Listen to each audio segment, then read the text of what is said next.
Olá pessoal, tudo bem com vocês? Novamente estamos aqui no canal Mara Diversos para estudar mais uma lição dos nossos estudos bíblicos. E queremos cumprimentar a todos, né? Desejando que a paz do Senhor Jesus esteja presente no seu lar, que você possa estar com saúde, guardados pelo poder do Senhor Jesus. Que nesse momento nós vamos dar oportunidade para os nossos colegas, para os nossos auxiliares de cumprimentar todos vocês. Olá pessoal, tudo bem? Tudo bom, pessoal? Oi pessoal, tudo bom? O Vicente cumprimentando, só com a mãozinha. Pessoal, hoje nós vamos estar estudando a lição de número 7, que tem o título A Volta de Jesus. O último estudo que nós estudamos, né, a última lição que nós estudamos era Sinais da Volta de Jesus. Hoje nós vamos estudar sobre a volta de Jesus. Mas antes nós vamos fazer a nossa oração, tá? Vamos curvar as nossas frontes e vamos orar. Querido Pai, nosso Deus eterno, nós te agradecemos, ó Deus, pela oportunidade que o Senhor nos concede de estarmos com vida, com saúde e mais uma vez dando prosseguimento a essa série de estudo bíblico. Pedimos, ó Deus, que o Senhor se faça presente aqui conosco e em cada lar, com cada pessoa que está ouvindo esse estudo, que o Senhor as proteja e os guarde de todo mal, de todo perigo. Fique conosco neste momento, nos dando as devidas orientações. Em nome de Jesus, nós pedimos e agradecemos. Amém. Então, aqui a introdução da nossa lição de número 7, a volta de Cristo. A introdução diz assim: desde que nossos primeiros pais transpuseram os portais do Éden, depois de terem desobedecido, os filhos de Deus aguardam o dia em que o pecado e suas tristes consequências terão fim. Esses primeiros pais que está se referindo aqui é Adão e Eva, né? Profetas, apóstolos e cristãos de todos os tempos têm anunciado esse dia, alicerçados na garantia dada pelo próprio Cristo. Assim, seu retorno à terra é a bendita esperança que conforta o coração de seus seguidores, quando estes se deparam com o sofrimento, a dor, o pranto e a morte ao longo da jornada terrestre. A sombra do mal passará, a noite do pecado terá fim, uma nova alvorada raiará, marcando o início de um novo tempo para os filhos de Deus. Então aqui, por essa introdução, nós já observamos que, e queremos também compartilhar com vocês que, por mais que o sofrimento chegue até a nossa vida, o nosso lar, a nossa família, nós sabemos que vai passar, nós temos uma esperança, nós estamos alicerçados na esperança da vinda do Senhor Jesus, quando Ele dará fim, colocará fim ao pecado. Porque enquanto estivermos aqui, nesse mundo tão contaminado, nós estamos sujeitos ao sofrimento. Jesus não garantiu que nós não teríamos sofrimento, mas nós aguardamos a bendita volta de Jesus, que é quando nós vamos nos libertar de toda espécie de sofrimento. E aqui a primeira pergunta, que é a seguinte: qual é a maior promessa que Jesus nos fez? E nós vamos encontrar essa resposta. Você pega a sua Bíblia aí, nós vamos encontrar a resposta no Evangelho de João, lá no Novo Testamento, Evangelho de João, capítulo 14, do versículo 1 ao 3, que é uma passagem bíblica muito, muito conhecida. E neste momento nós vamos ler para vocês essa resposta que está na Bíblia. Não se turbe o vosso coração. Credes em Deus, crede também em mim. Na casa de meu pai há muitas moradas. Se assim não fora, eu vou-la teria dito, pois vou preparar-vos lugar. E quando eu for e vos preparar lugar, voltarei e vos recebereis para mim mesmo, para que, onde eu estou, estejais vós também.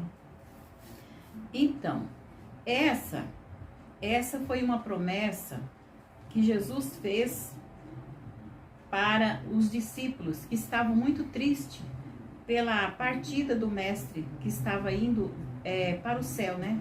Depois da sua ressurreição, ele estava subindo ao céu. E Jesus disse, né, que ele iria preparar lugar. E quando ele preparasse lugar, ele voltaria e nos levaria para ele, para que onde ele estivesse, nós estivéssemos também. Então, essa é a maior promessa que nós temos, a volta de Jesus. A pergunta de número 2.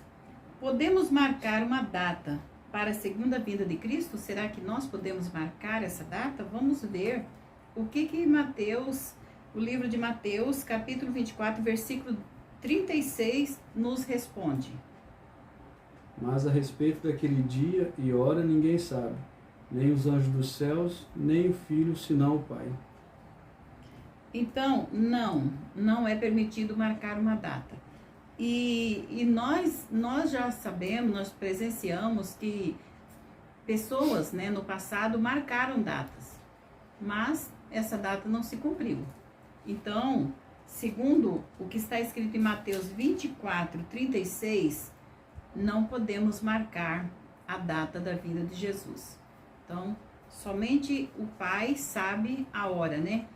Hoje Jesus já sabe que ele está lá no céu, ele sabe, mas nós não podemos marcar, não sabemos o dia da vinda de Jesus. Somente Jesus e o Pai sabem. Então a resposta é não podemos marcar o dia da vinda de Jesus. A pergunta 3. Como Jesus virá? Aí nós temos aqui algumas passagens bíblicas que explicam como será a vida de Jesus. Vamos ver Mateus 24, 30, 31. Então aparecerá no céu o sinal do Filho do Homem. Todos os povos da terra se lamentarão e verão o Filho do Homem vindo sobre as nuvens do céu, com poder e muita glória. E ele enviará os seus anjos com grande clangor de trombeta, os quais reunirão os seus escolhidos dos 4 cantos, dos 4 ventos, de uma a outra extremidade dos céus. Então essa passagem bíblica disse que Jesus virá com grande som de trombetas e com muitos anjos. Mas temos ainda também Apocalipse, capítulo 1, versículo 7. Eis que vem com as nuvens e todo olho verá, até quantos os ultrapassaram, e todas as tribos da terra se lamentarão sobre ele. Certamente. Amém. Então, Apocalipse, capítulo 1, versículo 7, diz que todo olho o verá, até aquele que o traspassou. Quem foi aquele que o traspassou? Nós conhecemos pela história bíblica, pelo relato bíblico, que na hora da crucificação, na hora da prisão, aliás, na hora que Jesus estava crucificado, veio um soldado e traspassou o lado da costela dele com uma lança, para ver se ele já estava morto, e saiu sangue e depois água. Então, segundo a Bíblia, até esse que traspassou o seu corpo, ele ressuscitará somente para ver que Jesus está no trono, que Jesus está vindo. E também ainda temos Atos capítulo 1, versículo 11. E lhes disseram: varões galileus, por que estáis olhando para as alturas? Esse Jesus que dentre vós foi assunto ao céu, virá do modo como viste subir. Então, nós vimos aqui que essas 3 passagens bíblicas afirmaram claramente que Jesus vai voltar de forma visível, audível, todo olho o verá.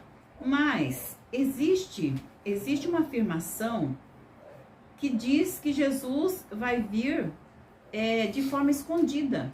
Vamos ver por que existe essa afirmação, em que se basearam para afirmarem isso. Vamos ver, segunda epístola de Pedro, capítulo 3, versículo 10.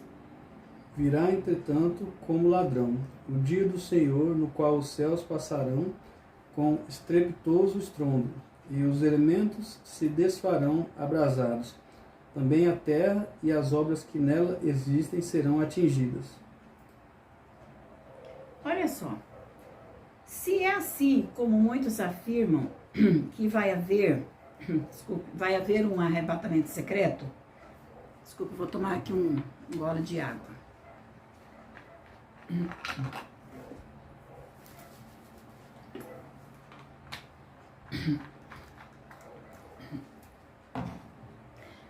Então, continuando aqui. Se é verdade que vai haver um arrebatamento secreto, como muitos afirmam, baseado nessa afirmação da epístola de 2 Pedro 3,10, se é assim, então a Bíblia seria contraditória? Por quê? Nós lemos em Mateus 24, capítulo 24, versículo 30 a 31, Apocalipse 1,7 e Atos 1,11, que diz que Jesus vai vir rodeado de anjos com grande som de trombeta. E em Apocalipse diz que todo olho verá. Então, 2 Pedro diz que ele vai vir como um ladrão. Tá? Aí eu quero fazer uma pergunta para vocês.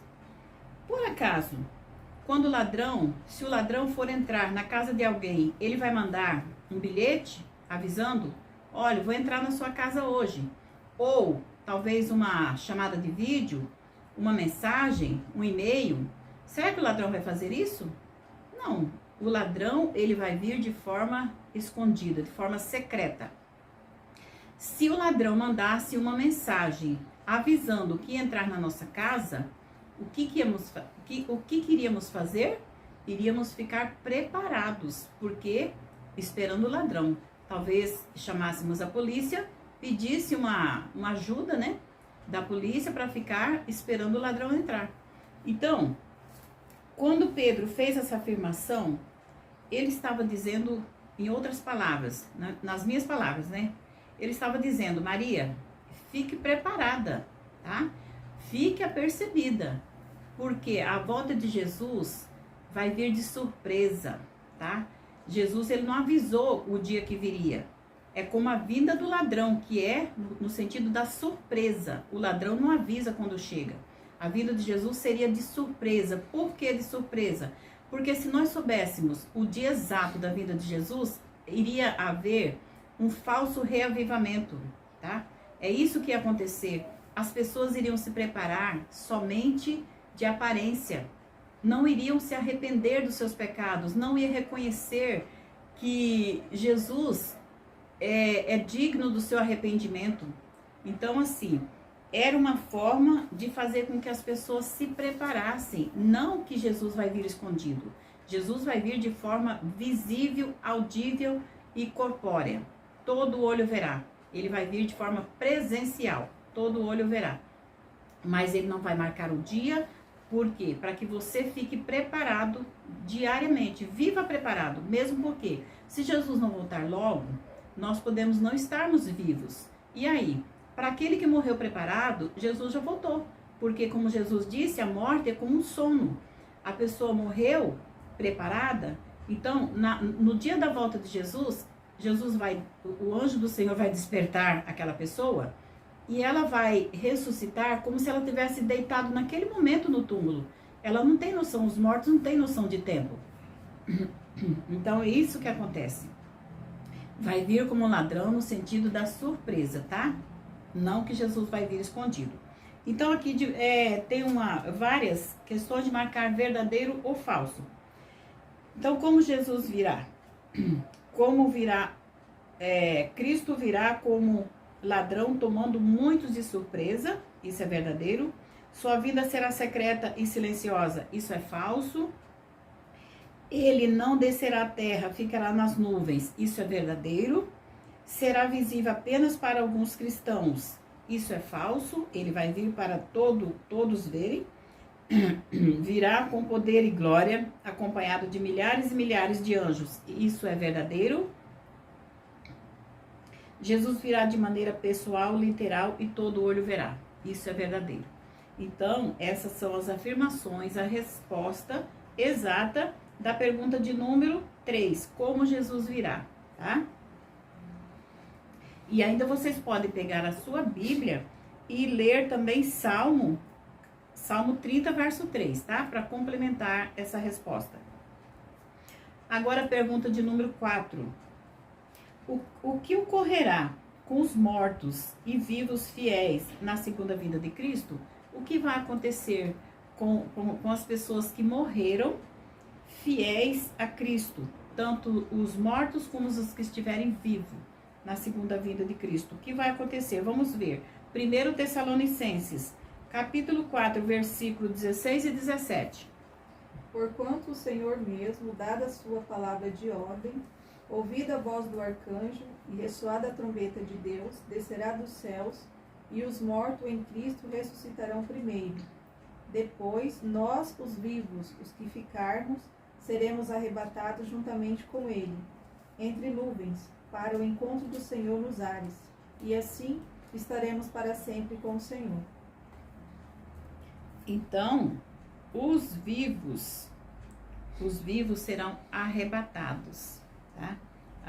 Primeiro transformados, no abrir e fechar de olhos, seremos transformados, os que estiverem vivos, e serão arrebatados e encontraremos com o Senhor que vai estar nos ares. Vamos ver ainda 1 Coríntios, né? Primeira Epístola de Coríntios, capítulo 15, do versículo 51 ao 54. Eis que vos digo um mistério. Nem todos dormiremos, mas transformados seremos todos. No momento, num abrir e fechar de olhos, ao ressoar da última trombeta, a trombeta soará, os mortos ressuscitarão incorruptíveis e nós seremos transformados. Porque é necessário que este corpo corruptível se revista da incorruptibilidade, e que o corpo mortal se revista da imortalidade. E quando este corpo corruptível se revestir de incorruptibilidade, e o que é mortal se revestir da imortalidade, então se cumprirá a palavra que está escrita. Então, isso é o que vai acontecer com esses dois grupos de pessoas. Os vivos fiéis, né? E os mortos fiéis. Todos os que estiverem no pó da terra, desde o primeiro, desde Adão e Eva, até o último momento, aqueles que morreram com a sua vida selada no Senhor, aí em 1 Coríntios 15, de 51 a 54, nós vimos que num abrir e fechar de olhos, como se fosse numa piscada de olhos, ao soar da trombeta, os mortos em Cristo ressuscitarão primeiro, né? E ressuscitarão já revestidos de incorruptibilidade, ou seja, transformados, tá? E se juntarão com os vivos fiéis, também transformados, e encontrarão com o Senhor que está esperando nas nuvens, nos ares, tá?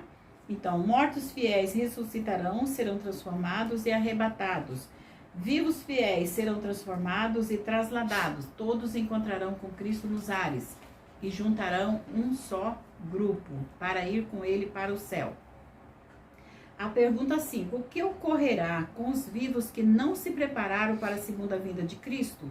Vamos ver Apocalipse, capítulo 6, do versículo 15 ao 17, e depois nós temos ainda Apocalipse 9, versículo 6. Primeiro nós vamos ver Apocalipse 6, do versículo 15 ao 17.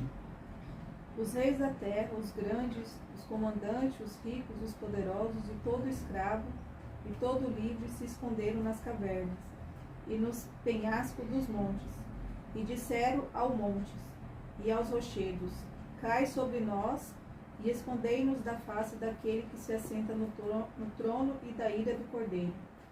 Porque chegou o grande dia da ira deles, e quem é que pode suster-se? E ainda Apocalipse 9, do versículo 6. Naqueles dias os homens buscarão a morte e não acharão. Também terão ardente desejo de morrer, mas a morte fugirá deles. Complementando, ainda tem também segunda epístola de Tessalonicenses, capítulo 2, versículo 8. Então será de fato revelado o iníquo, a quem o Senhor Jesus matará com o sopro da sua boca, e o destruirá pela manifestação da sua vinda. Então, veja bem o que vai acontecer. Nós vimos aqui 4 grupos de pessoas, né? Primeiro foram os vivos, que serão transformados e arrebatados para encontrar com Cristo nos ares. Os mortos, fiéis, ressuscitarão e serão também cobertos de incorruptibilidade, ou transformados, e encontrarão também com Jesus nos ares. E os ímpios, né? Aqueles que não quiseram se arrepender dos seus pecados, esses vão pedir que os montes caiam sobre eles e se escondam, para os esconder da face do Cordeiro, que é Jesus que está sentado no trono. Eles buscarão esconderijo nas cavernas e pedirão aos rochedos que caiam sobre eles. Buscarão a morte, mas a morte fugirá deles. Os ímpios morrerão ao verem o resplendor da glória de Jesus. Então eles vão olhar para Cristo, mas vão sentir tanto pavor que vão morrer ao olhar para Jesus. A pergunta 6. De quantas ressurreições a Bíblia fala? Evangelho de João, capítulo 5, versículo 28 e 29. Não vos maravilheis disto, porque vem a hora em que todos os que se acham nos túmulos ouvirão a sua voz e sairão. Os que tiverem feito o bem, para a ressurreição da vida, e os que tiverem praticado o mal, para a ressurreição do juízo. E ainda Daniel, capítulo 12, versículo 2. Muitos dos que dormem no pó da terra ressuscitarão, uns para a vida eterna e outros para a vergonha e horror eterno. Então nós vimos aqui que a Bíblia fala de 2 ressurreições, tá? A primeira é a ressurreição da vida, que é aquela que vai acontecer na próxima vida de Jesus. Essa é a ressurreição da vida, tá? E a segunda é a ressurreição do juízo eterno, do juízo ou morte eterna. Mas não vai acontecer ao mesmo tempo dessa primeira ressurreição, tá? Nós vamos continuar aqui para ver quanto tempo vai passar de uma ressurreição para outra, da ressurreição da vida para a ressurreição da morte. Vamos ver aqui, na pergunta 7. Quanto tempo existirá entre a primeira e a segunda ressurreição? Vamos ver Apocalipse, capítulo 20, versículo 6. Bem-aventurado e santo é aquele que tem parte na primeira ressurreição. Sobre esses, a segunda morte não tem autoridade. Pelo contrário, serão sacerdotes de Deus e de Cristo e reinarão com ele os 1000 anos. Então, gente, esse tema que nós estamos compartilhando com vocês é um tema que confunde muita gente. Então, seria muito importante que você, como nós temos recomendado diariamente, que vocês não ficassem apenas ouvindo o que nós estamos ensinando, compartilhando com vocês, mas que vocês pegassem a sua Bíblia e conferissem tudo isso, porque existe uma confusão muito grande sobre esse tema. Muitas pessoas têm uma visão totalmente distorcida a respeito desse tema. Então, é importante você pegar a sua Bíblia, conferir, tirar as suas dúvidas, tá? E ter clareza sobre esse assunto, porque é um assunto muito importante e nós não podemos ficar confusos a respeito disso. Devemos ter claridade mental, ter conhecimento a respeito disso, certo? Então, lá em Apocalipse, capítulo 20, versículo 6, disse que haverá um período de 1000 anos entre uma ressurreição e a outra. E lá no comecinho da leitura bíblica de Apocalipse diz que bem-aventurados os que têm parte na primeira ressurreição, que é a ressurreição dos justos. O que é bem-aventurado? Significa felizes. Felizes aqueles que têm parte na primeira ressurreição, que é a ressurreição dos justos, tá? Na qual a segunda morte não tem parte. Então, nós devemos, hoje, não é amanhã nem depois, é hoje, querer fazer parte desse povo de Deus que vai ter parte na primeira ressurreição, que é a ressurreição do justo. Ainda dá tempo, tá? Nós ainda estamos pregando o evangelho, como nós vimos em outras lições, que um dos sinais para a volta de Jesus é a pregação do evangelho. Esse evangelho ainda está sendo pregado.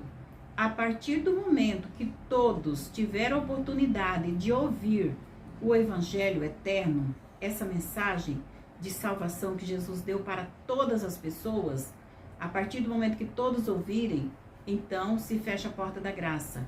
E aí nós não temos mais oportunidade de nos arrepender. Então, e também para aquele que morreu. Morreu, acabou a oportunidade. A oportunidade é enquanto está vivo, tá? Essa história aí de que pode se arrepender ainda depois é falsa. É uma mentira, para você não se preocupar com essa situação enquanto você está vivo, tá? Então, vai demorar 1000 anos da ressurreição da vida, que vai acontecer na próxima vinda de Jesus, vai demorar 1000 anos para outra vinda, que é a vinda do juízo eterno, tá? Que é a segunda ressurreição, da qual não gostaria que ninguém fizesse parte dela. A próxima lição dará mais detalhes sobre esse assunto, tá? A outra lição que nós vamos estudar na próxima lição. Agora, a pergunta 8. Qual será o cântico dos salvos naquele grandioso dia? Vamos ver Isaías 25:9. Naquele dia se dirá: eis que este é o nosso Deus, em quem esperávamos, e ele nos salvará. Este é o Senhor, a quem aguardávamos. Na sua salvação exultaremos e nos alegraremos. Então, esse vai ser o cântico dos salvos. Eis que este é o nosso Deus, em quem esperávamos. Na sua salvação exultaremos e nos alegraremos. Então, será um cântico de grande alegria para todos aqueles que estiverem preparados para fazer parte da primeira ressurreição. Agora, a pergunta 9. Que convite Jesus nos faz hoje? Vamos ver Mateus, capítulo 11, versículo 28 e 29. Vinde a mim, todos que estáis cansados e sobrecarregados, e eu vos aliviarei. Tomai sobre vós o meu jugo e aprendei de mim, porque sou manso e humilde de coração, e acharei descanso para a vossa alma. Olha que convite generoso. Jesus, ele se oferece para nos ajudar, nos auxiliar a carregar os nossos fardos. Ele faz um convite amoroso: vinde a mim, todos os que estáis cansados e sobrecarregados, né? Ele se oferece para nos ajudar a carregar os nossos fardos. Se você está carregando um fardo pesado, que você acha que está muito difícil, compartilhe o seu fardo com Jesus, pede ajuda para Ele, que Ele vai te ajudar a carregar, tá? Ele está à disposição, pronto para nos ajudar. Mas o problema é que muitas vezes nós queremos carregar nossos fardos sozinhos e aí sofremos muito mais, tá? Não carregue os seus fardos sozinho, compartilhe com Jesus. A pergunta 10 e última. Qual será o resultado da rejeição ao convite de Jesus? Vamos ver Mateus 25:41. Então o rei dirá também aos que estiverem à sua esquerda: apartai-vos de mim, malditos, para o fogo eterno preparado para o diabo e seus anjos. Então, o resultado da rejeição ao convite de Jesus é esse: apartai-vos de mim.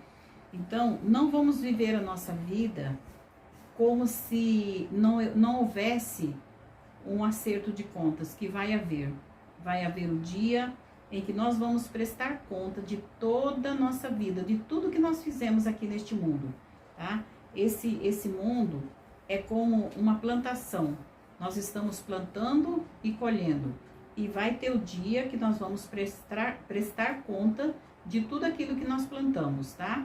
Então, procure hoje plantar confiança, vamos dizer assim, confiança em Jesus e desejar para você aquilo que Jesus já fez em seu favor. Querer na sua vida a salvação que Jesus já pagou o preço. Ele já derramou o sangue dele por você. Aceite esse sacrifício hoje, tá? Agora nós vamos aqui para a recapitulação. O que nós aprendemos hoje?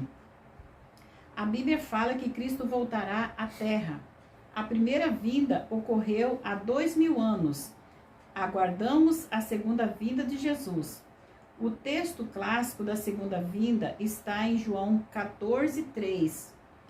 Quando ele voltar, iremos para o céu. Jesus virá de modo pessoal, visível e literal, com milhares de anjos tocando trombetas. Então, assim vai ser a vida de Jesus. Então, essa foi a lição que nós compartilhamos com vocês, né? Que foi a lição de número 7, a volta de Jesus. Então, nós queremos aqui desejar que esse estudo chegue até você e você, ao estudar a sua Bíblia, compartilhe com alguém que você conheça, tá? Ou sua família, ou amigos, quem você quiser, compartilhe esse estudo. Não deixe de se inscrever no canal Mara Diversos, curte, dê o seu like aí, faça um comentário, se quiser dê uma sugestão, tá? E fique conosco, tá bom? Até a próxima lição. Tchauzinho. Tchau, pessoal. Tchau, pessoal. Tchauzinho do Vicente também.